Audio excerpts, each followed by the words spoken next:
Assalamualaikum warahmatullahi wabarakatuh.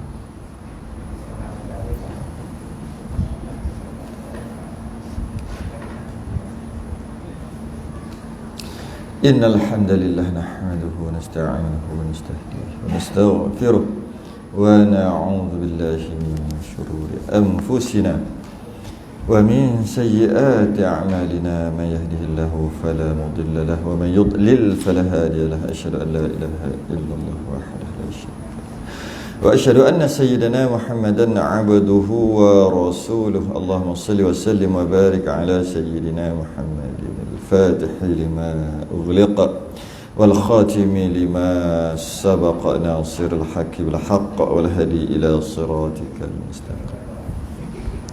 Sallallahu alaihi wa ala alihi wa ashabihi haqqa qadrihi wa miqdarihi al-azim. Allahumma nawwir bil kitabi wal sari wa atliq bi lisani wa shrah bi sadri wa sta'mil bihi jasadi bihawli wa quwwatika fa innahu la hawla wa la quwwata illa bik. Subhanaka la ilma lana illa ma 'allamtana innaka antal alimul hakim. Wa la hawla wa la quwwata illa billahil 'aliyil 'azim. Amma ba'du. Alhamdulillah, malam ni sambung kitab Majmu' Salasi Rasail, risalah yang kedua berkaitan dengan najis, muka surat 37 Jawi, 96 Rumi. 37 Jawi, 5 daripada bawah. 37 Jawi, 5 daripada bawah. Rumi 96 atas sekali. 96 atas sekali. Kitab Majmu' Salasi Rasail. Qala al-mu'allif rahimahullahu ta'ala wa nafa'ana wa iyyakum bi'ulumihi fid dharain. Amin ya rabbal alamin. Dan jika dilontar tu diletak di bubuh oleh seorang akan binatang yang tiada mengalir darahnya pada waktu hidupnya, dia kena berhenti kat situ. Lontar, seseorang tu masukkan apa? Masukkan binatang yang tiada mengalir darahnya pada waktu hidupnya. Dia bukan berhenti dekat binatang yang tiada mengalir darahnya pada waktu hidupnya. Bukan berhenti di situ. Kalau berhenti kat situ salah jadinya. Binatang yang tiada mengalir darahnya pada waktu hidupnya. Kenapa kena berhenti kat situ? Dia nak bagi tahu binatang ketika hidup, kalau kita belah dia tak ada darah mengalir. Iaitu kalau orang Melayu panggil serangga. Jika dilontarkan oleh seorang akan binatang yang tiada mengalir darahnya pada waktu hidupnya, maka tiada mudarat. Tiada mudarat mutlaqan. Tak mengubah. Dilontar masuk ke mana ni? Tengok masuk ke mana. Tidak berubah mutlaqan. Atau bangkai yang jadi ia daripada suatu benda yang cair umpamanya, seperti yang zahir daripada kalam Syekh Ibn Hajar. Nak masuk ke mana ni? Kena undur balik. Dilontar ke mana? Ke dalam cecair ataupun ke dalam air. Itulah. Jadi masuk, kalau kita ambil binatang tu ketika dia hidup, kalau operate tak ada darah mengalir. Tapi bukan semua operate, kan? Itu nak bagi tahu jenis binatang tu.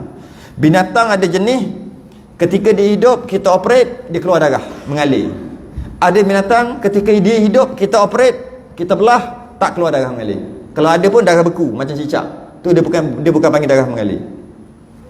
Ada binatang ketika dia hidup kita toreh dia, kita operate dia, ada darah mengalir. Ketika binatang tu mati kita operate, tak ada darah mengalir. Ada juga. Jadi yang dia nak kata ni, binatang yang ketika dia hidup kita belah dia, toreh dia, ada darah mengalir keluar. Okey, binatang jenis itu yang kita panggil serangga tadi tu, jika kita campak dia masuk ke dalam air ataupun cecair tak mudarat. Maksudnya air itu tak berubah. Air itu tak jadi mutanajis ke, tak jadi apa? Tak jadi apa? Tak mudarat. Tiada mudarat mutlaqan. Tak ada mudarat. Satu. Yang kedua, bangkai yang jadi ia daripada suatu benda cair umpamanya, seperti barang yang zahir daripada kalam Syekh Ibn Hajar. Satu lagi, bangkai, maknanya bila sebut bangkai mati dah lah. Tadi yang campak tadi tu apa? Yang campak tadi tu binatang luar, bukan binatang, serangga luar, yang kalau kita belah ketika dia hidup tak ada darah mengalir, masuk dalam air atau masuk dalam cecair. Satu. Yang kedua, bangkai yang jadi daripada suatu benda cair. Apa kita kata? Ulat. Ulat yang jadi daripada cuka, ulat yang jadi daripada budu. Itulah. Dia jadi daripada cecair itu. Okey. Bangkai itu. Bangkai itu daripada cecair itu kita ambil. Bila sebut bangkai mati mati. Campak juga tidak mudarat mutlaqan. Maksudnya tidak menjadi mutanajis. Mengikut kata Syekh Ibn Hajar. Mari kita tengok kata Syekh Ramli. Syekh Ramli panjang sikit. Dia ada khilaf ni. Dan zahir daripada kalam Syekh Ramli, jika dilontar orang akan dia pada waktu hidup. Jika dilontar orang akan dia binatang serangga tadi. Lontar tu masukkan. Pada waktu hidup, ketika serangga tadi hidup, kita masuk. Tidak memberi mudarat, sama ada jadi ia daripadanya atau tiada. Tak kisahlah kita nak campak serangga ataupun binatang tadi tu, sama ada dia terjadi daripada cecair itu ataupun dia daripada luar, tak kisahlah. Kalau campak masuk dalam air ataupun cecair, tidak memberi mudarat. Samalah macam tadi. Maksudnya tak mengubah status tadi. Boleh makan, boleh minum, boleh apa, tak mengubah status. Sama ada mati di dalamnya kemudian daripadanya atau tiada, ataupun masuk hidup-hidup kemudian dia mati kat dalam, ataupun dia memang dah mati kat luar, campak masuk kat dalam air atau dalam cecair, tetap juga tak ada memberi mudarat. Samalah macam Ibn Hajar tadi kan. Kita baca dulu. Jika tiada berubah ia, jika cecair ataupun air itu tak berubah. Bila sebut berubah sifat. Contohnya lipas. Lipas tak ada darah mengalir, tapi kita bunyi serem lah sikit. Masuk dalam air, campak dalam air. Kalau dia termasuk, itu lagilah maaf. Sebab dia masuk sendiri. Ditiupkan angin, lagilah maaf. Tak payah simpan. Ni cerita kita masukkan lipas. Dan masukkan tu, masuk dalam air, sama ada kita masuk hidup, dia mati kat dalam, ataupun memang dah mati, tercampak pun dalam air. Air tu tetap mutlak, ataupun tidak berubah status air tu. Ambil lipas tu, buang. Okay. Jika tiada berubah. Sebab ada lipas yang bau kuat, dia boleh mengubah bau air. Bila sebut tidak berubah, bau, warna dan rasa. Wih, rasa lipas, tak boleh mutanajis lah. Bau lipas, mutanajis lah. Bau, rasa, warna lipas bertukar color kan, warna keruh-keruh, najis lah. Tapi kalau tak berubah, suci. Kalau minum-minum lah. Ni bukan cerita dari segi kesihatan, cerita dari segi hukum. Okay. Macam tu juga semut. Ada semut biasa je. Semut binatang atau binatang yang tak ada darah mengalir, jika kita belah dia ketika dia hidup, memang pun kita buang, masuk dalam air. Jika mengubah air tu, akan ada semut yang jadi bau kuat. Semut apa? Semut mayat dia panggil kan? Semut mayat. Busuk apa? Dia seekor pun dah busuk dah air tu. Maka mutanajis. Ini kalau tak berubah. Tengok panjang lagi, Syekh Ramli cakap panjang lagi. Dan jika dilontar akan dia hal keadaannya mati, maksud dah mati, bangkai dah, niscaya mudarat ia sama ada jadi ia daripadanya atau tiada. Kejap, salah baca ke? Zahir dia, ulang balik macam salah baca je. Zahir daripada kalam Syekh Ramli, jika dilontar orang akan dia pada waktu hidup. Allah, waktu hidup.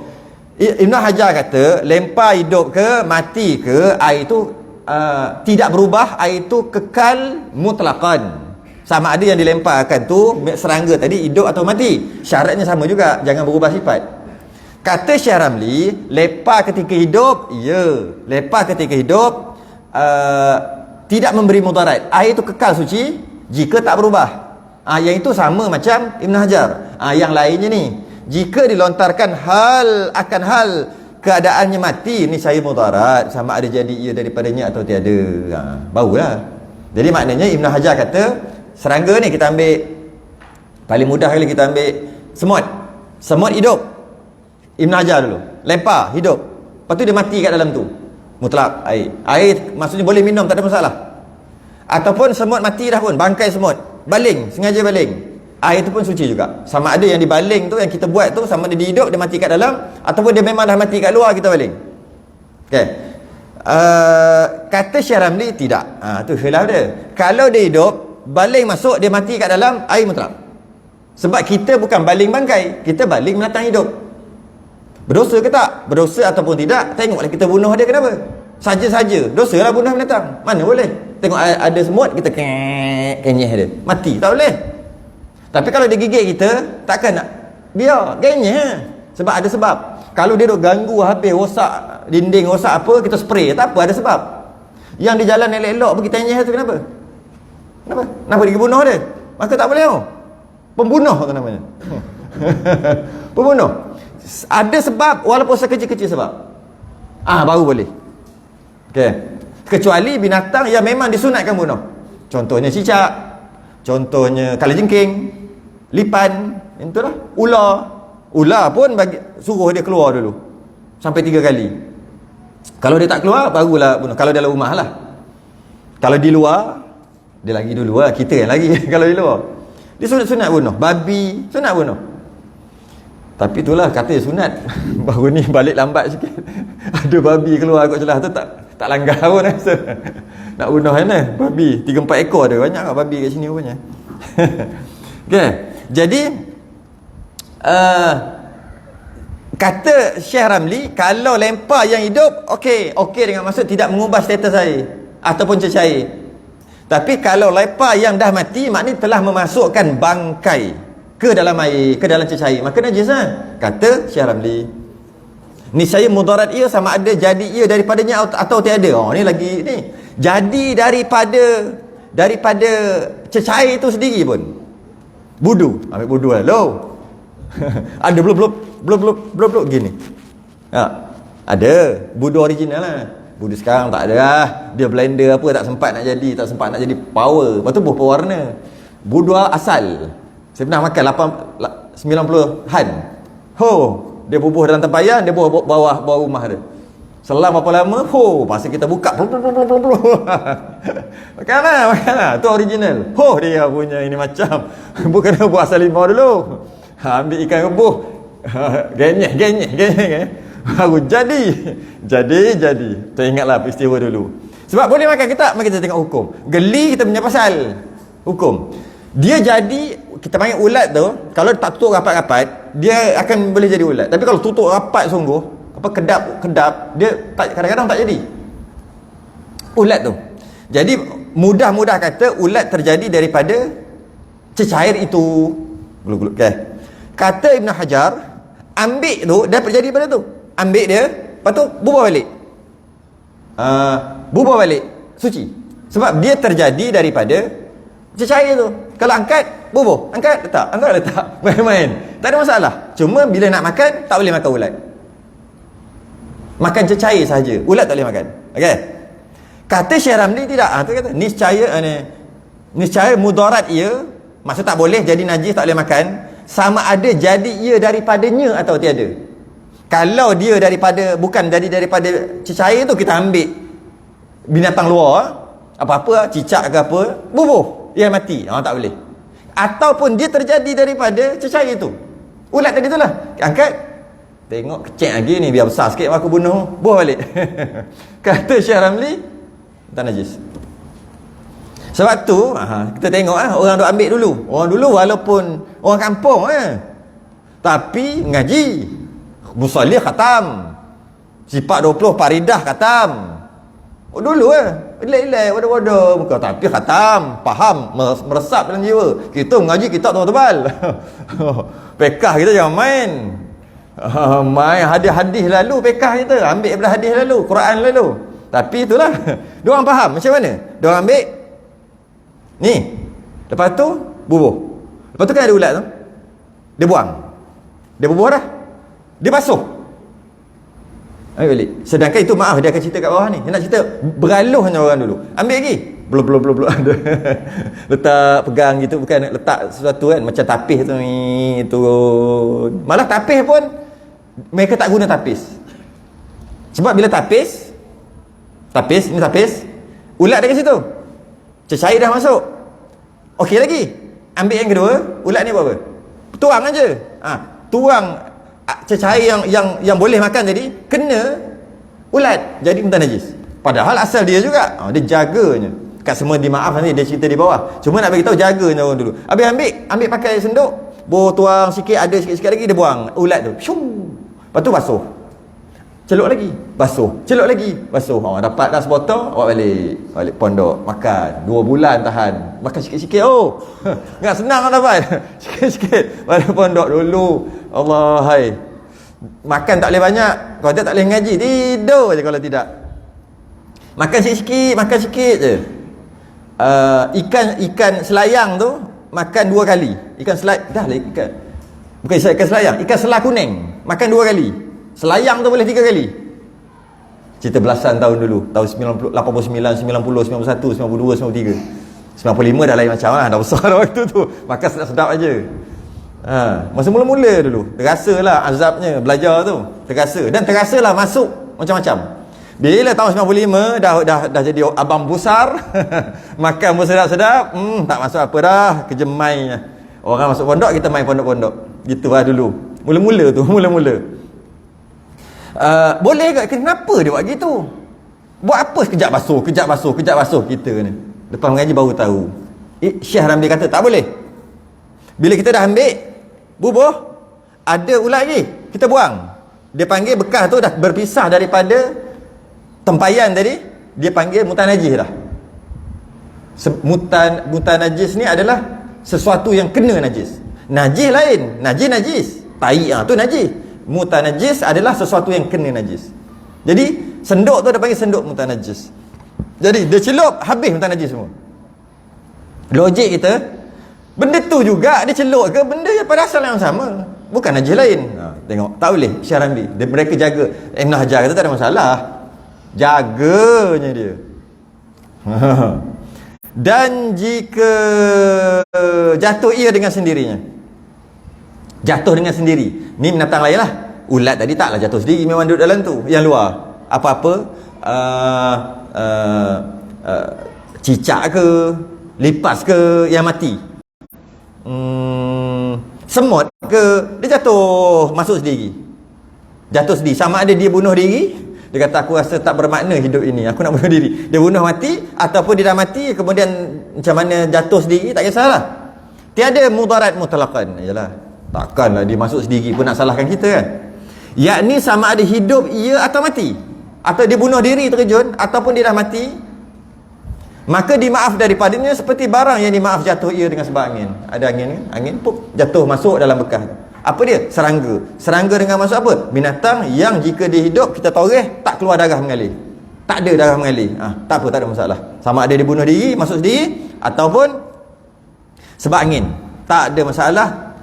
Air dan cecair itu, air tebu ke, kuah kita masak kari ke, kurma ke kan, tak kisah, cecair lah tu. Masuk apa? Masuk lipas. Siapa masuk ni? Masuk sendiri, buang lipas, buang gitu kan. Bagi orang makan, buat kenduri.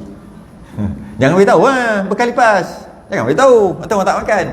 Tuan rumah makan. Oh, saya kalau masak saya tak makan. Itu pantang. Saya masak saya tak makan. Kata gitu. Betul lagi orang makan. Habis takkan nak buang. Halal. Cuma kita je tak. Lalu halal, benda haram tak boleh. Kalau ianya haram, kita bagi orang makan, hukumnya haram. Sebab tu boleh bagi. Cuma kita buat lalu tu masalah lain. Dan kata Bulqi ni, tiada memberi mudarat melontar akan dia mutlaqan, bahkan bangkai yang tersebut itu suci ia dengan jamak perhimpunan ulama dan pada itu luas. Bahasa dulu, seni bahasa dulu. Kata Bulqi ni khilaf lagi yang seterusnya. Dia kata tak kisah mutlaqan, bahkan bangkai tersebut suci. Yang kita bahas tadi, bangkai tersebut najis bila dia masuk ke dalam cecair, masuk tidak mengubah kerana dimaafkan. Tapi bangkai tu suci, bangkai tu najis. Ada dua. Pertama, bangkai tu najis bila masuk dalam air, masuk dalam kuah kita, masuk dalam cecair, masuk dalam susu, masuk dalam minyak, dia panggil najis yang dimaafkan. Najis tapi maaf, boleh makan. Kata Bulqini bukan najis, maaf, suci. Kedua-dua pendapat ni natijahnya sama, iaitu boleh makan. Dua-dua boleh makan. Binatang tu masuk, jatuh, masuk, kan boleh makan. Pendapat ulama yang pertama pun kata boleh makan. Bulqini pun kata boleh makan. Bezanya, pendapat ulama yang pertama kata boleh makan kerana najis yang dimaafkan. Jadi makan najis juga lah, tapi maaf. Kata Bulqini makan yang suci. Tu je beza dia. Dan pada itu luas. Dia kata khilaf ini menyebabkan kita tak ada masalah, luas bagi kita. Dan tiada memberi mudarat jika dilontar kerana hajat. Ya ni saya kata dimaafkan tadi tu. Sebenarnya jika hajat, maaf juga, tapi kena kata najis. Najis yang dimaaf. Tiada memberi mudarat jika melontar kerana hajat, seperti melontar seorang akan daging yang ada darah atasnya. Tiada memberi mudarat jika dilontar kerana hajat. Hajat ni maksud tak boleh buat apa dah. Tu hajat. Tak boleh buat apa dah. Daging mesti ada darah. Macam mana kita nak lontar, kita nak masuk dalam masakan kita? Takkan kita nak kena belah kecil-kecil daging tu, kita masuk dalam mesin basuh, spin. Gitu ke? Tawarlah daging tu. Tu dia masuk hajat tu. Maksudnya, kerja apa Islam ni susah sungguh. Setiap kali nak beli daging, beli sekilo, 2 kilo, suruh anak pegang kat sana, kita pegang sini, pakai kat pulah. Pulah, darah. Pulah tu maksud apa? Perah. Tekan, darah. Lepas tu basuh, tekan, basuh. Apa benda tu? Maka, kita tak disuruh sampai tahap tu. Jadi, dia kata kat sini, jika dilontar kerana hajat, seperti melontar seorang akan daging yang ada darah atasnya. Daging dengan darah ni macam adik-beradik, tak boleh dipisahkan. Lepas tu kita panggil darah daging. Tu darah daging aku tu. Kenapa dia panggil darah daging? Rasa tak? Sebab kalau ada darah mesti ada daging, kalau ada daging mesti ada darah. Sebab tu kita panggil dia tu darah daging kita. Makna rapat sungguh, tak boleh dipisah.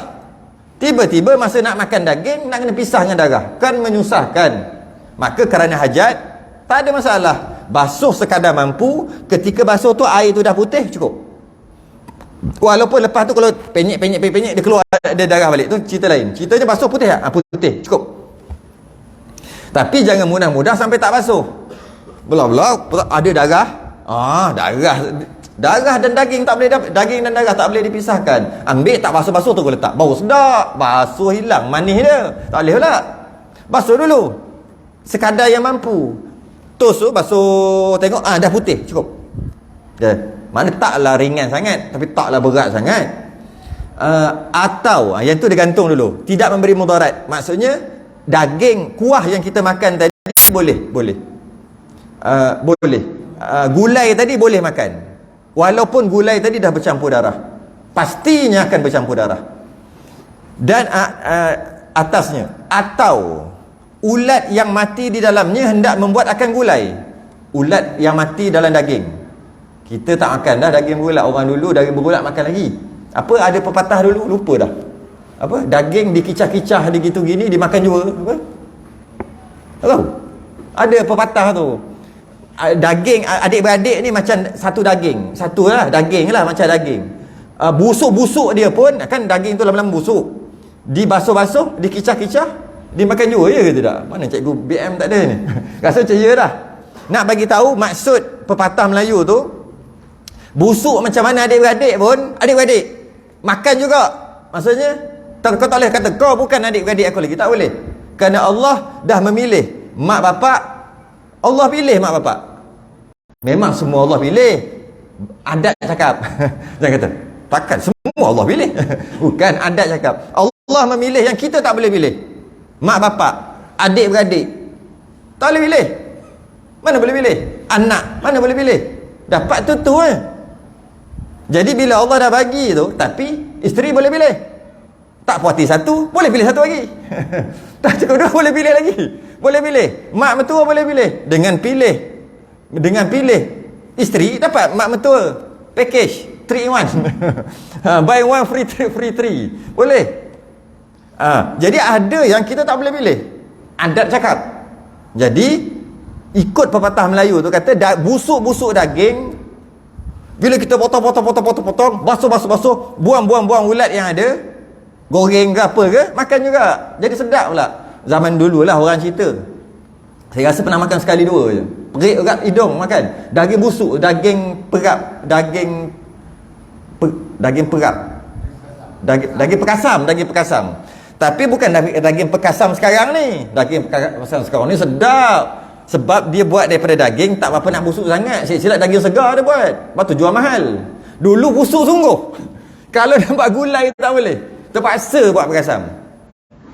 Makan dia. 3 hari terasa. Pening kepala. Memang power je. Tapi boleh makan. Makan juga. Jadi bila ada ulat dalam daging, kita bukannya kata ada ulat dalam daging, boleh makan, ambil ulat makan. Bukan, buanglah. Bila masuk dalam gulai, masuk goreng apa, dia keluar. Masa makan nanti tengok ada kata kat sini kerana masyaqqah, kerana kepayahan kalau nak buang, daripada membuang akan dia daripadanya, tetapi tiada harus dimakan serta ulatnya. Ulat tu tak boleh makan. Dia tak sama macam buah kata cerita ni. Buah boleh makan, ulat-ulat sekali. Yang ni tak boleh.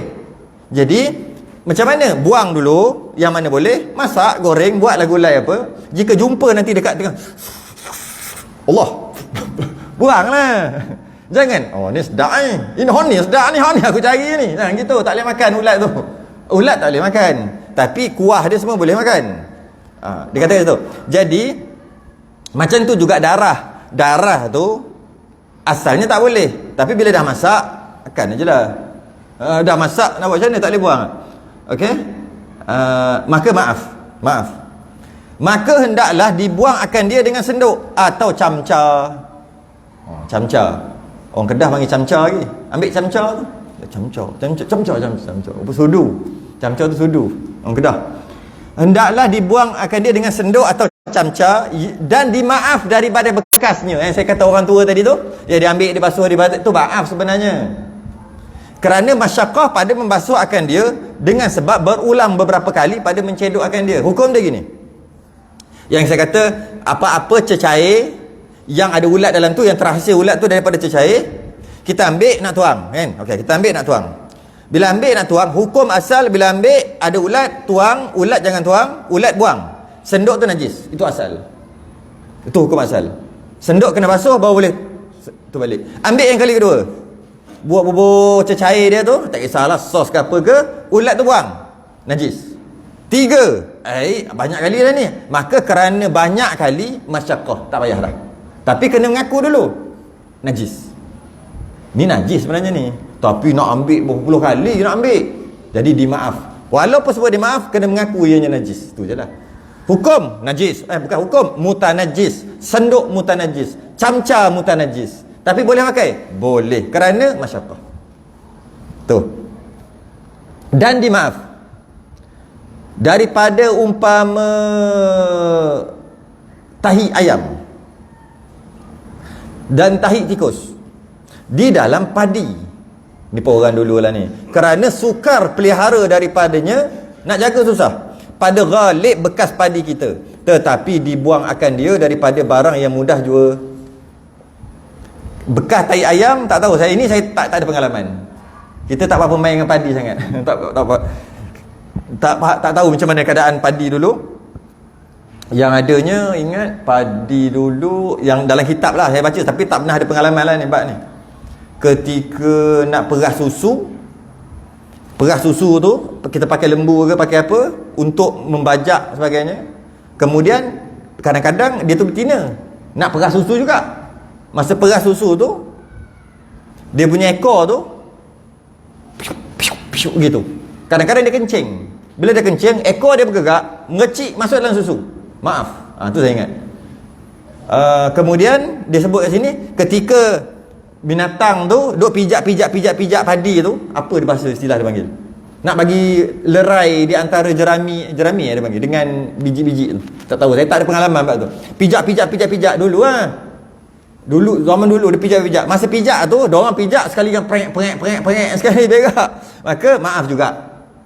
Okey. Kemudian dia sebut ni pula. Sama juga. Dia kata ada ayam, lepas tu ayam duk berak dekat padi tu. Boleh jadilah padi tu makanan ayam. Favorite. Ayam datang, dah datang berak. Jika ada, maaf.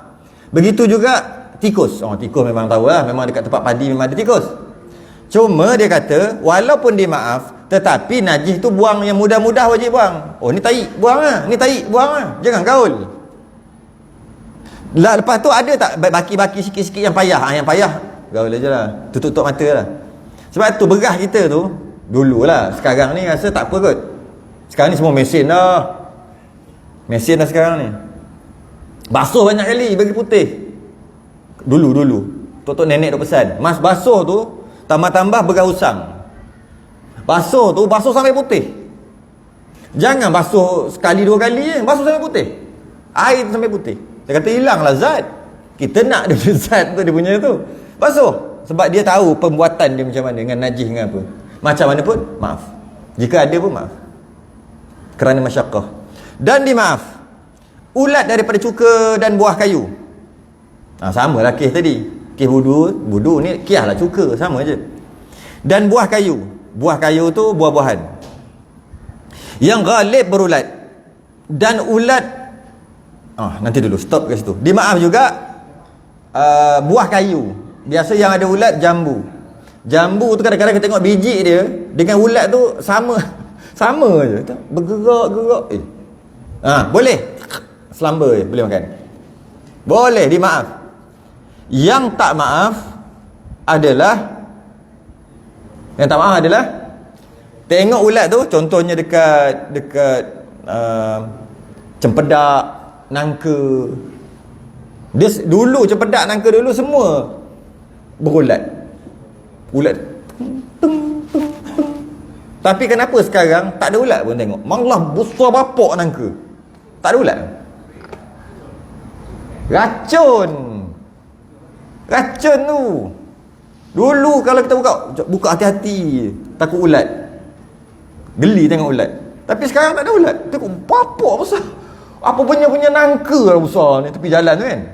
Tengok tak ada sikit pun ulat. Sedangkan ulat suka tu. Racun lah. Okey, yang tak boleh jambu air, jambu batu, jambu ada ulat. Kata, ulat boleh makan. Memang boleh makan. Kalau lalu, silakan. Halal. Sebab dia kata, dimaaf. Yang tak boleh, ambil ulat, buh ini. Cukupkan agak-agak satu mangkuk, kita goreng ulat. Ulat goreng 3 rasa, itu haram. Tapi banyak mana ulat tu makan selagi dia tak berpisah daripada buah, boleh. Bila kita pisahkan je dia, haram makan lah. Kita angkat dia, besar agak, buah balik, haram nak makan yang ulat tu. Angkat, tak boleh. Kalau dia ada kat situ, boleh, dimaaf. Dan ulat atau bubuk. Ulat atau bubuk, atau apa macam bubuk. Bubuk lah, bubuk takkan tak kenal. Di dalam lempuk. Lempuk ni orang Kelantan. Lepuk. Dalam kitab kita lempuk. Dalam lempuk. Lepuk tu dia campur nisan, orang Kelantan nisai tak? Nisai campur apa lagi lupa lah. Campur 2-3 lepuk. Sedap tak lepuk? Jadi kat tu. Durian, campur durian baru jadi lepuk. Tak ada durian tak jadi lepuk, jadi dodol. Lepuk ada durian mesti. Jadi ada bubuk dalam tu, dah matilah. Ataupun ulat atau bubuk. Maka sama juga. Dan beras umpama dan harus dimakan serta ulatnya kerana jadi ia daripadanya. Sama. Ulat ada kat lempuk boleh makan, ataupun jika buang ulat tu haram makan dah ulat tu. Ya. Dalam beras pun sama. Beras dipanggil bubuk. Dalam beras dipanggil bubuk. Dalam beras tu ada bubuk. Dalam beras bubuk berbeza. Lempuk ya, lepuk ya. Boleh makan sekali dengan ulat tu kalau lalu. Tapi lempuk, tapi beras, ada kata beras umpamanya, dan harus dimakan serta ulatnya, itu bagi lempuk. Kerana jadi ia daripadanya, kerana dia berasal daripada beras tu, ataupun durian tu, beras pula durian tu, dalam masalah lempuk. Melainkan bubuk, bubuk dekat beras, tiada harus, kerana bahawasanya ia tiada jadi daripadanya. Beras asal elok, mana mari bubuk? Daripada luar. Bila dia daripada luar, dia pun duduk, kadang-kadang duduk dalam beras tu. Kita tengok beras tu comel, tekan je ada binatang dalam tu, bubuk. Jadi bila kita masak, kita basuh, kita buang semua, kita masak, tak ada masalah, boleh makan. Tiba-tiba adalah bubuk yang mati, yang itu haram makan. Bubuk tu tak boleh makan, tapi nasi boleh makan. Tu beza lempuk dengan beras. Lempuk yang ada ulat, beras yang ada bubuk. Perbezaannya adalah lempuk yang ada ulat, lempuk tu dibuat daripada durian. Dalam durian tu ada ulat kecil, kita tak perasan, sebab tu dia akan jadi besar nanti dekat lempuk tu, maka boleh makan. Tapi bubuk kat beras, dia bukan daripada asal beras, dia daripada luar masuk. Bila daripada luar masuk, maaf juga sebab susah nak buat, cuma tak boleh makan ulat itu, ataupun bubuk itu tak boleh makan, sebab dia bukan berasal daripada buah tu. Tapi boleh makan juga kat bawah tu. Tetapi jika sukar pada membuang akan dia daripadanya, kalau susah sangat nak buang, maka harus seperti semut jua. Boleh juga kalau susah sangat. Bubuk tu nak makan buang, makan buang. Allah, tak jadi ni. Putus molak makan gini, kejap reti. Ambil puak. Boleh? Maaf. Ada kata ulama kita maaf. Sebab masyaqqah, kepayahan. Habis bab tu. Maknanya bab ni banyak luas lah. Ada khilaf-khilaf tu, banyak sangat, luas sangat bab ni. Apa dia? Ulat sagu tak boleh, haram. Kerana pertama, kita bukan makan, dia duduk dalam apa ni, daun pisang. Lebih kurang dalam pisang, dia gulung gitu. Saya pernah tengok, dia gulung gitu, buka perut, besar, enak enak gitu gini. Okay. Kalau gini, pertama, jika ulat tadi tu dia ada dalam buah-buahan, macam kita makan kita makan daun pisang, ya, bukan daun, sekali dengan batang-batang pisang tu kita makan, dia ada duduk dalam tu, tak apa. Tapi kita bukan makan daun pisang, hanya ambil ulat. Kan sebut tadi, dekat jambu tadi ada ulat, makan boleh, buat keluar tak boleh dah. Jadi ada ke orang makan ulat tu sekali dengan daun? Bermakna dia boleh dipisahkan mudah-mudah saja. Jadi dia ambil, kumpul banyak-banyak, lepas tu dia makan. Cenengik bunyi masuk dalam tu. Oh, sedap. Tengok orang makan. Bukannya haram. Haram kerana dipanggil khabithah ataupun khaba'ith. Perkara yang dia bukan najis, tapi dia apa? Lekeh, bukan lekeh, dia jijik. Khaba'ith, jijik. Kalau dalam masalah makan, halalan tayyiban tu tak ada. Jadi makan tu kerana makan. Contoh kahak, suci tak? Kahak, kalau kena kahak dekat baju, sembahyang sah? Sah, maknanya bukan najis. Okey, kita kahak ke sendiri, tuih ludah hijau, apa hukum ambil makan balik? Asal sini haram. Tapi kalau dia duduk tempat dia, hilang. Tak apa. Bila dah keluar, haram. Ikan bilis, kadang-kadang ada makan sekali dengan taik-taik, kepala-kepala semua. Mesti lah, mana nak cari yang kupas semua. Kadang-kadang makan je sekali dengan taik. Boleh. Ambil ikan bilis, siang dia buang, ambil taik hitam tu letak tepi, agak-agak satu mangkuk, lepas tu goreng. Hukumnya haram. Tapi kalau kita makan banyaknya ikan bilis sekali dengan taik, kalau nak taik tu memang banyak tu juga, boleh. Tapi bila asing hukumnya haram dah. Aku yang ni yang suka ni, simpan banyak-banyak ah. Sekejap kita goreng. Oh ya, ni goreng dengan mi goreng tambah. Oh sedap ni kata. Ambil tai hitam aja. Hukumnya haram, tak boleh. Tapi kalau makan banyak mana sekali pun dia makan sekali dengan tai, tak apa. Gitulah. Jadi haram bukan kerana dia najis. Bukan. Ulat sagu tadi. Haram kerana seumpama makan hingus. Makan benda-benda yang jijik nak sebut pun rasa gitulah, benda-benda jijik yang tak haram, yang tak najis. Tak haram dan tak najis, tetap tak boleh makan juga. Tetap tak boleh makan kerana dia panggil kita mesti makan halalan tayyiban. Halal lagi baik, yang itu tak baik. Okay? Walaupun kata itu bukan najis, ya, kita mengaku itu bukan najis, tapi tak boleh juga. Ulat tu. Kerana apa yang kita makan dia akan mempengaruhi kita. Ulama kaji dulu sebelum saintis kaji. Saintis kaji mana ni? Apa yang kita makan akan mempengaruhi. Kalau kita makan mentah-mentah, perangai kita lain macam. Pernah tengok wrestling dulu? Dia makan yang mentah-mentah. Ayam mentah, dia makan gitu ke?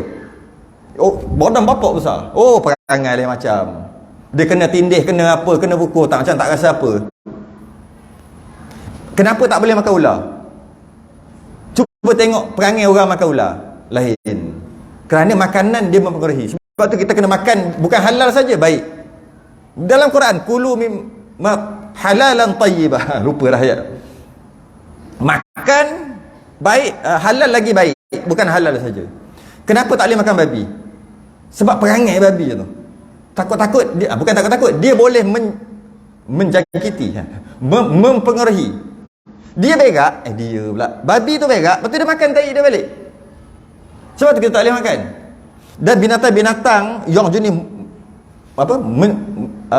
dia nak cara dia cari makan dengan menerkam. Sebab tu kita tak boleh makan dia. Burung elang mana boleh makan? Burung tak boleh. Sebab perangai lah. Perangai binatang tu boleh mempengaruhi orang yang makan. Sikit. Sebab tu kita tak boleh makan. Bukan semua boleh makan. Cuba tengok yang boleh makan. Cuba tengok lembu. Ayu je dah.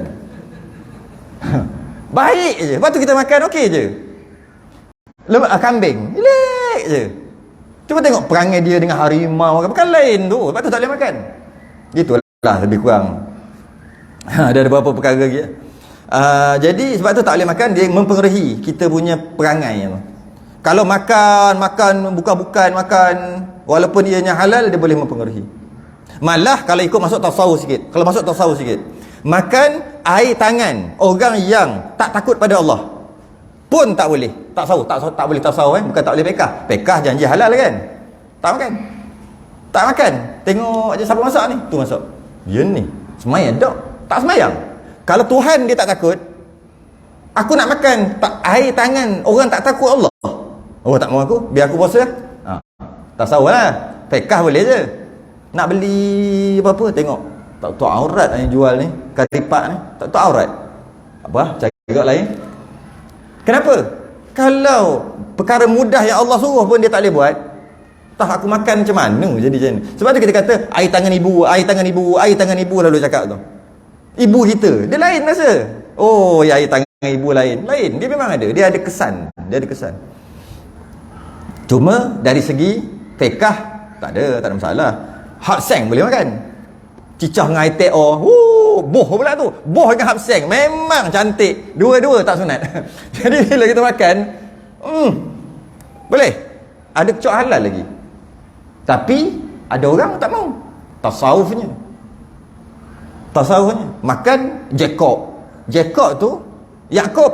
Asal Jacob mana orang apa? Orang kafir kan, Kristian. Lepas tu dia panggil Jacob. Kita Yakub. Ayah ada kecoak halal memanglah boleh. Bukan cerita fiqah, cerita kita tasawuf. Ada sampai tak makan. Dia cari yang ayam bismi pun makan. Ayam yang tu lah. Dia tak main ayam, main makan je. Tu tasawufnya. Ada sampai tahap tu. Kita mungkin tak sampai tahap tu tak. Makan mana boleh. Banyak orang kafir buat tu yang sedap. Tapi halal lah yang halal. Jadi mana boleh tahan tak. Gitulah. Jadi kita tengoklah martabat kita apa. Martabat kita boleh lah martabat tinggi. Kalau setakat geng-geng murtabak macam kita ni, hantai je lah janji halal. Pekah je lah. Duk makan pekah. Dan harus, yang ini agak masalah sikit ni. Tapi itulah sempat ke tak sempat. Dan harus Ni ada sedikit kontroversi lah. Dan harus dihubung akan tulang yang patah dengan tulang najis.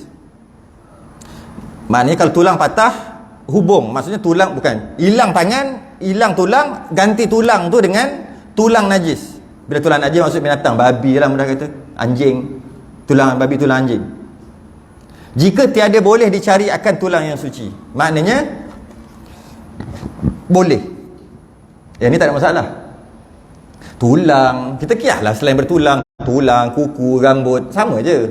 Maksudnya badan kita yang hilang, kemudian kita gantikan organ-organ kita dengan binatang mughallazah, najis, ataupun anjing babi.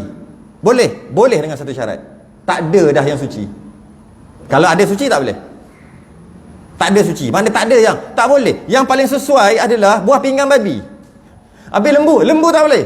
Buah pinggang tu tak boleh masuk. Tak kena. Babi je boleh. Betul tak boleh? Betul tak boleh. Babi boleh ambil pakai. No problem. Jantung ke? Paru-paru ke? Ya, sama. Saya sebut aja ni. Okey. Boleh. Tulang ke? Yang paling sesuai dan bercantum dengan tulang manusia adalah tulang anjing. Contoh. Maka nak pakai anjing. Tulang lain, pakai dah tulang kambing. Tak mujarrab, tak jadi. Sekejap-kejap patah. Maka boleh pakai anjing, tulang anjing untuk sambung dalam badan. Boleh. Dengan syarat tak ada yang suci. Yang tu tak ada masalah sangat. Yang masalah ni, kontroversi ni yang ini. Yang lain daripada anak Adam. Anak Adam tak boleh. Anak Adam najis ke anak Adam suci? Mana ada anak Adam najis? Anak Adam sebenarnya suci. Bila sebut anak Adam, kafir ke Islam tu semua anak Adam. Ke ada tak anak yang bukan anak Adam? Orang kafir bukan anak Adam. Ada seorang je yang saya tahu bukan anak Adam. Namanya Darwin. Dia anak beruk. Dia mengaku. Teori Darwin tak tengok. Dia mengaku. Dia kata keturunan dia asal daripada beruk. Dia seorang. Kita semua anak Adam. Jadi selain dari anak Adam, sama ada Islam atau kafir, dua-dua anak. Ya ayuhan nas. Dalam Quran ada ya ayuhan nas, ya ayyuhallazina amanu. Ya ayyuhallazina amanu, orang Islam, orang beriman. Ya ayuhan nas, orang kafir, termasuk orang Islam. Nas, manusia. Jadi anak Adam tak boleh pakai daripada anak Adam, apa-apa yang ada kat anak Adam, tak boleh ambil letak kat anak Adam yang lain. Itu dia kata kat sini. Yang lain daripada anak Adam tak boleh. Maksudnya yang boleh hanya lain daripada anak Adam je boleh. Anak Adam tak boleh. Dan jika ada kafir sekalipun, walaupun anak Adam tu kafir pun tak boleh juga. Sebab apa? Kerana dihormati pada syarak. Walaqad karramna bani Adam. Sesungguhnya Allah muliakan Bani Adam tu, ada kemuliaan. Bukan orang Islam, orang beriman tu kemuliaan dia lain. Ini Bani Adam ada kemuliaan walaupun kafir. Dia panggil kemuliaan nisbah seorang manusia. Sebab tu bila mayat dia lalu, kadang-kadang kita bangun pun okey. Bukan kita respect dekat dia tu. Sebab dia nak kata apa? Rest in peace bila dia mati. Tak rest dalam tu. Memang kena palu, kena pukul aja. Tak ada rest. RIP, RIP tak. Tulis aja. Dalam tu dia kena godam. Tapi kita bangun kenapa? Walaqad karramna bani Adam. Bila lalu? Kerana dia ada kemuliaan dia sendiri. Dia ada kemuliaan. Jadi itu kerana dihormati pada syarak, maka tak boleh ambil satu bahagian manusia masuk kepada manusia yang lain. Tak boleh. Okay? Kita akan bahas bawah, ada bawah lagi. Atau tiada hormati, walaupun tak dihormati sekalipun. Yang lain pada, jika ada kafir sekalipun, kafir zimmi sekalipun, tak boleh pakai anggota dia. Dia bagi contoh tulang. Maksud selain apa-apalah. Kerana dihormati pada syarak atau tak dihormati pada syarak, seperti tulang kafir harbi dan murtad. Kafir harbi murtad, dia tak ada kemuliaan.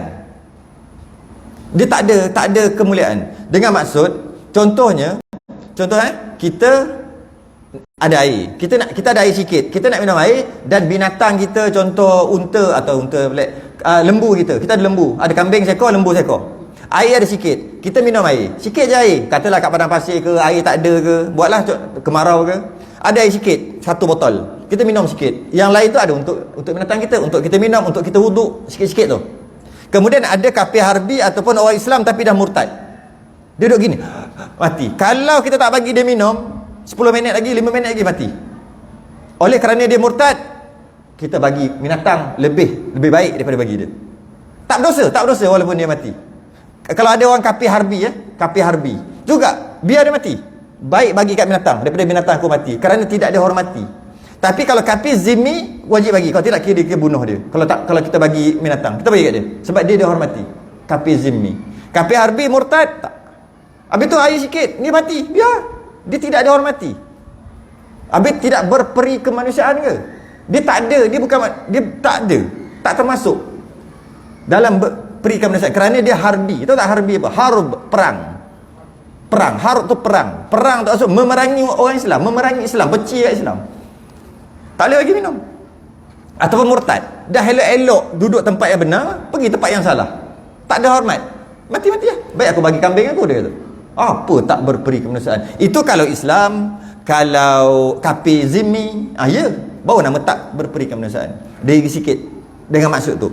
Dan dalam masalah mengambil anggota, walaupun dia tidak dihormati dalam masalah tadi, tapi dia tetap juga dimuliakan nisbah seorang manusia. Anak Nabi Adam juga, kan anak siapa tu? Anak Nabi Adam lah, walaupun kafir harbi pun. Jadi dia ada kehormatan dari segi itu. Jadi dia kata kat sini, seperti tulang kafir harbi dan murtad, maka haram juga, tak boleh juga dari segi memindahkan tubuh dia, tak boleh.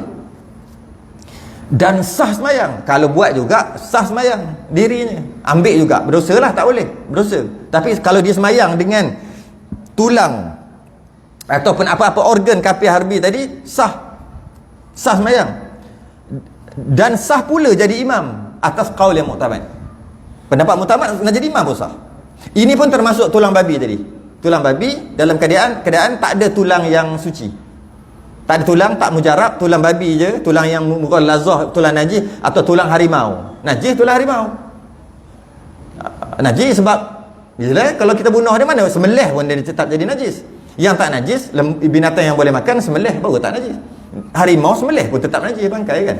Jadi kata tulang harimau kan, dan tak ada dah tulang lain yang sesuai, maka dia najis lah dekat badan dia, maka semayang sah, jadi imam pun sah. Dia kata sini. Soalan, masalah kat sini, ada masalah lah sikit. Kalau tak boleh pindah tulang duduk dalam, tak boleh pindah lah organ-organ yang lain. Itu saya kata agak kontroversi sikit dalam bab ni. Kita baca je lah kitab kan, kita syarah kitab lah.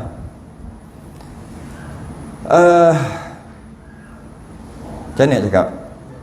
Sebab tu ulama' terdahulu dia tidak membenarkan menerma mana-mana bahagian tubuh, sama ada luaran ataupun dalaman.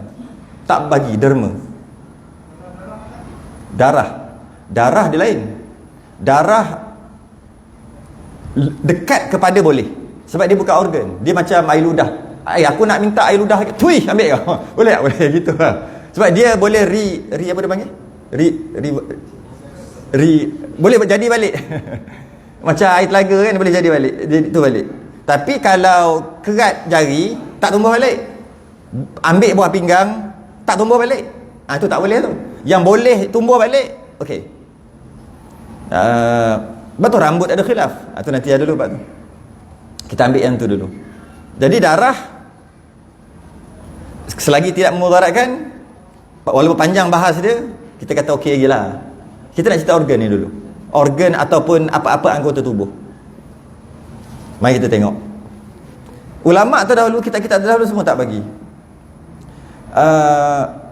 Sehingga kan kalau wasiat pun dalam bab wasiat terbatal dengan perkara haram. Maka di antara yang dia bagi contoh, bila dia buat wasiat, kalau aku mati, duit aku, bila buat wasiat 1/3. Yang syarat pertama wasiat harta kita. Syarat kedua wasiat dia tak boleh lebih 1/3 keseluruhan harta. Yang ketiga, syarat wasiat tak boleh kepada ahli waris yang terima faraid. Kalau tak sah. 3 je syarat wasiat. Tapi yang 3 syarat tu yang tu dah orang duk buat. Wasiat kat anak. Pelik aku. Wasiat semua harta aku bagi kat anak yatim. Semua harta aku, semua. Yang 3 perkara yang tak boleh buat, itu yang ramai orang buat. Yang boleh buat tak mau buat. Wasiat dekat ustaz yang duk mengajar, tak buat pun. Wasiat tu lah, tu ketiga. Ini wasiat ke anak, mana boleh tak sah wasiat ke anak. Manalah tahu, saya sebut-sebut takut-takut ada yang nak wasiat. Anak dia sakit-sakit tak jaga dia, tapi dia sakit tu nak hilangkan sakit, dia dengar live ustaz tu, tak kisahlah ustaz mana pun. Jadi dia rasa tenang je dengar. Jadi buatlah wasiat 1/3 je, bukan semua pun. Mana boleh, malah kalau dia wasiatkan semua pun tak boleh, batal-batal. Wasiat 3 syarat. Yang pertama, harta dia, jangan wasiat harta jiran dia. Tak boleh. Yang kedua, wasiat tak boleh lebih 1/3 daripada keseluruhan harta. Ada 90,000, 30,000 maksimum. Jadi dah dapat 30,000. Boleh lah. Jadi kali ni. Yang kedua. Yang ketiga, wasiat yang ketiga tak boleh dekat ahli waris. Yang terima faraid tu tak boleh. Anak, mak, ayah, isteri, suami, tak boleh. Selain daripada tu lah. Ramai kan ustaz ada. Allah. Hai. Okey. Jadi dan wasiat satu lagi yang keempat adalah tak boleh wasiat dekat tak boleh wasiat benda haram. Tak boleh. Contohnya kalau aku mati, aku wasiatkan duit aku buat gereja. Tak boleh. Buat kuil, kawan aku Acong tu, dia punya kuil dia tak siap. Aku sian kat dia, tak apalah, aku mati nanti ambil wasiat 1/3 daripada harta aku untuk bagi Acong buat gereja, buat kuil. Tak boleh. Benda maksiat, benda haram, tak boleh wasiat.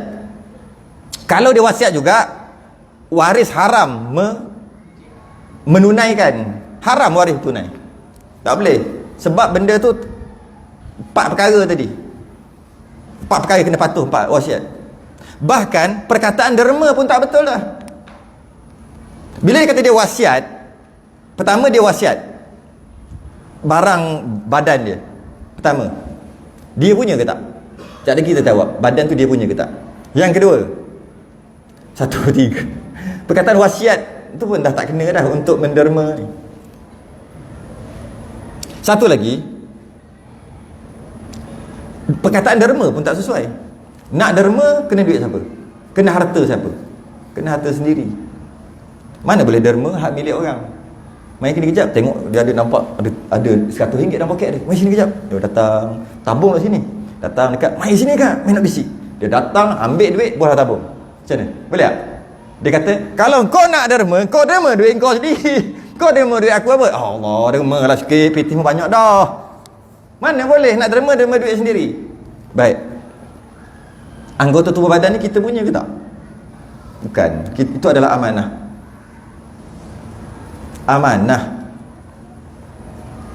Amanah yang Allah bagi.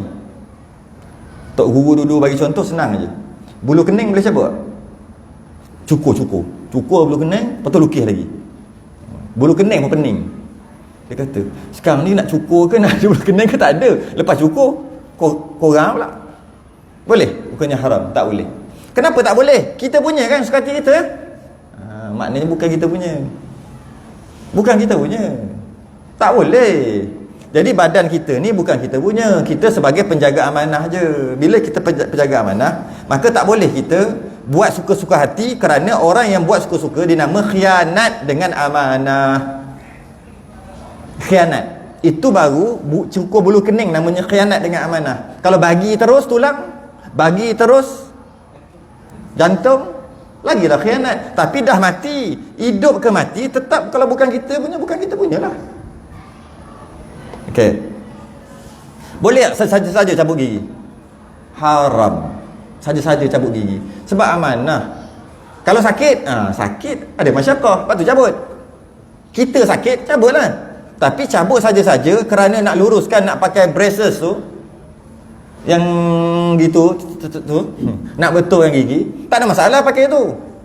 Yang salahnya, gigi dia banyak berlapis, dia terpaksa cabut gigi dia kerana nak bagi sama tu. Itu yang haram. Setakat berlapis gitu je. Kalau biasa orang duk pakai, dia tak cabut gigi, dia cuma letak je kan. Okey, tak apalah yang tu. Kadang-kadang ada, terlebih gigi orang ni, kalau kita letak rapat-rapat, tak cukup satu gigi ni. Jadi macam mana gigi tu duduk belakang? Cabut? Tak boleh. Sebab apa masalah dia ganggu apa? Lainlah Gigi dia dah tak macam gigi dah. Gitu jongang. Dan tengok apa huduh dah. Jadi pelik dah. Masa tu baru boleh. Boleh kerana maruah. Buruk dah rupa. Setakat berlapis sikit-sikit, haram cabut. Nak cerita amanah. Nak cerita ni amanah. Badan kita ni amanah kita. Amanah Allah bagi. Mana boleh buat suka-suka. Jumpa duit. Bila ambil je duit yang kita jumpa, jadi amanah. Wajib cari tuan. Jangan masuk tabung masjid. Mana boleh. Kita tengok, ada. Itu duit tau. Bukan tak ada kena-mena. Duit RM10,000. Gok ni ambil. Pegang aja. Wajib atas diri. Apa dia? Cari owner. Cari tuan. Tak boleh. Tak boleh dah. Masuk tabung masjid, lagi haram. Bagi siapa? Tak boleh dah. Dia pegang, kecuali bagi kepada satu badan yang memang kerja dia untuk cari orang. Tak apa. Pas kat dia. Tapi kalau pegang terus wajib cari owner. Macam-macam syarat. Dia panggil harta luqatah. Jumpa harta yang terjumpa harta yang orang. Tak boleh. Jumpa duit cari masjid. Jumpa duit cari masjid. Jumpa mana boleh. Nak derma duit sendiri. Jangan duit orang. Jadi macam mana nak buat duit tu? Biar kat situ. RM10,000 tu biar. Kenapa pula sibuk nak ambil? Nanti orang ambil. Mazmumah penuh lah hati. Orang tak ambil dah sudah orang ambil dah. Orang tak ambil lagi, dah tuduh nanti orang ambil ni, duit banyak ni. Dia panggil mazmumah. Sifat mazmumah, buruk sangka. Orang tak buat lagi dah buruk sangka. Habis tu nak buat macam mana? Tak apalah, aku yang bertanggungjawab. Dia pegang, boleh, tak ada masalah. Dengan syarat, cari owner. Tak salah. Yang salahnya pergi bagi kat masjid. Saya nak bagi tahu, kalaulah bukan kita punya, kita tak boleh. Contoh lain, dia mewasiatkan Allah, sikit lagi. Dia mewasiatkan anak ataupun isterinya untuk berkahwin dengan sesiapa yang dia nak. Aku mati nanti tak sempat aku nak gini, kau kahwinlah dengan sini. Wajib tak? Tak boleh. Tak wajib untuk tunai. Kerana ayah dia tadi, ayah ni cakap ke anak, ayahnya tidak memiliki anak dah bila ayah tu mati. Maka nak buat pun boleh, nak kahwin boleh, tak nak kahwin boleh. Bukan mesti ayah dah wasiat. Tidak, dah mati. Tak perlu. Jadi begitulah anggota yang lain. Cuma adalah cerita kat bawah, tak sempat nak sambung dah ni. Nanti akan datang. Adalah bawah ni dia kata Syekh Mudabiri, maka jika tiada patut melainkan tulang anak Adam, maka dahulukan tulang kafir harbi murtad, kemudian tulang kafir zimmi, kemudian tulang Islam. Maka tafsir ini ahsan, gitulah. Nanti akan datang. Adalah pendapat dhaif yang mengatakan boleh jugalah nak bagi. Itu kot yang kita duk amal. Boleh jugalah organ-organ nak bagi, tapi dengan syarat. Syarat pertama dia bagi tengok tu apa? Pertama, mesti kalau nak pakai orang untuk letak kat kita, pertama mesti kafir harbi punya dulu. Itu dulu. Yang kedua, murtad. Yang ketiga, tulang kafir zimmi. Yang kemudian baru tulang orang Islam. Tulang tu masuk organ semua. Last. Itu dari segi turutan. Maknanya yang kita duk pakai ni mungkin pendapat yang sangat dhaif. Ada kat bawah tu, Syekh Mudabiri. Tapi kita bincang balik nanti. Tak cukup masa dah. Dan jika dapat ikhtiar akan tulang yang suci lagi patut bagi tampal tempat yang patah itu, maka dihubungkan dia dengan tulang najis. Maka tiada sah sembahyangnya kerana taksirnya. Mampus. Kalau dia letak, tak sah sembahyang selama-lamanya. Kena buang balik. Kita bincang datang. Panjang pula ni. Dan jika dapat ikhtiar akan tulang yang suci lagi patut bagi tampal.